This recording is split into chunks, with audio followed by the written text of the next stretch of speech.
last time on Behind the Waldo Way, those first few years in the pole barn and what Reese hoped to create. I doubt seriously any business starts out with that as being their number one business plan, okay? It's usually something about how do I make money? Yeah. Typically. Mine was how do I bring people in and give them the comforts and the safety of a home? But why did Reese choose such a rare breed of cow, the Guernsey Gold? I had decided that the family was going to have a cow, so which cow was it? And I was, at the time, was going to get one, remember, and it was going to be just to feed the family and to make that cheese. And so I researched and researched, and Daddy had a Holstein dairy farm when I was growing up, so I was familiar with the Holsteins. And as some people refer to them as the black and white cow. And then my grandmother, who made the cheese, she had a Jersey cow. And so those two particular breeds I was familiar with. And I was familiar with other breeds, but didn't know their characteristics, the particulars about each breed. So I started doing some research, and I remember stumbling across the Guernsey breed because they're more of a heritage breed. They're rare to find. They represent less than 2% of the dairy breed in the United States, so they're rare to find. And I fell in love with her immediately. Just the look. I mean, she just has this beautiful look. The color, the stature, everything about her seemed right. And with research, Reese found out the Guernsey Gold cow's milk is, in our opinion, the dairy industry's best kept secret. Because they do not digest the beta carotene, and beta carotene is orange, and with the white of the milk, it turns it gold. So therefore, I knew that it was higher in beta carotene. It turned out it was higher in A when compared to other bovine milk. It was higher in B. It was oddly enough, it was lower in cholesterol. And that was all fantastic. And then I found this little known fact about her that I didn't know this. And this, in my research background, I was so excited about the part of the A2 protein casein.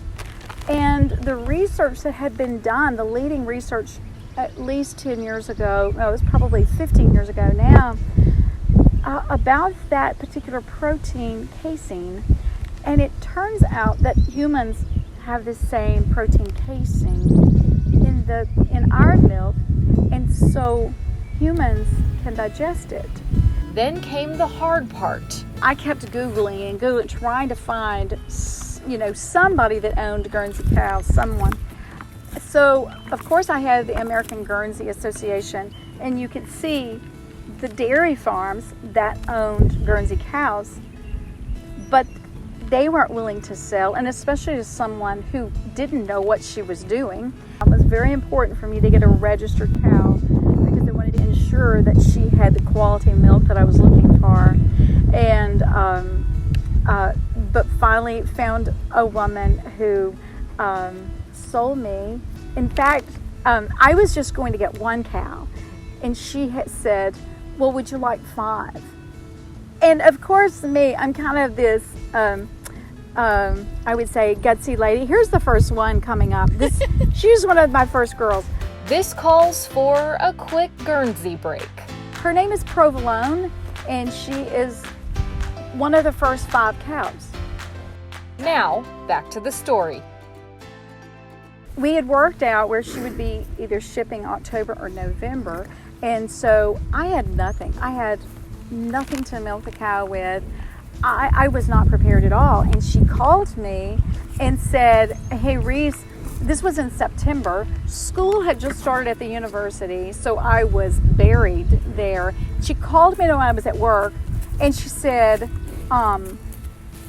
Reese, I need to go ahead and ship those cows. The driver is ready. And she said, I'm going to ship them like tomorrow. I said, no, you can't. I don't have any way to milk these cows. I'm not ready. I thought it was going to be 2 more months. And she said, let me see what I can do. So I kid you not, she puts a milking equipment together for me. She ships it with the driver. That's what I used for at least a year and a half. In that time, Reese honed her raw milk recipe skills. I milked the cows for a year before I ever opened the store, because I was going to work at the university and just milk some cows and have a little cheese. And I remember taking my cheese and my yogurt to the university. It was like my prize that I would give to people. And I think I remember just people looking at me like, is she nuts? I mean, come on, did you have something else instead of this homemade yogurt and homemade cheese?